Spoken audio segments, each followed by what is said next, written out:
গৃহবধূকে শ্লীলতাহানির চেষ্টা, গ্রেপ্তার এক তৃণমূল কর্মী। বর্ধমানে ঘুষকরায় চাঞ্চল্য।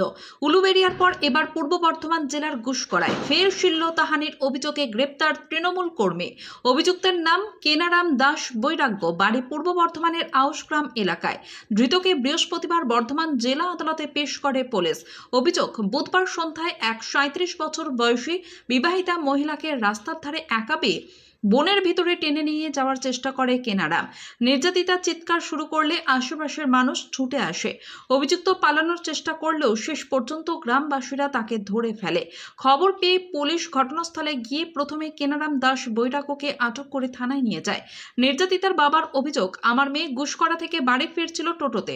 অভিযুক্ত তাকে বলে জঙ্গলের পাশে একটু এগিয়ে দিতে, কারণ তার বাবা নাকি সেখানে অপেক্ষা করছে। এরপরই টোটো থেকে নামানোর পর আমার মেয়েকে টেনে নিয়ে যাওয়ার চেষ্টা করে কেনারাম। চেঁচামেচি শুনে মানুষ ছুটে আসে, তাতেই বাঁচে আমার মেয়ে। ঘটনায় ব্যাপক চাঞ্চল্য ছড়িয়ে পড়েছে এলাকায়। পুলিশ ঘটনার তদন্ত শুরু করেছে।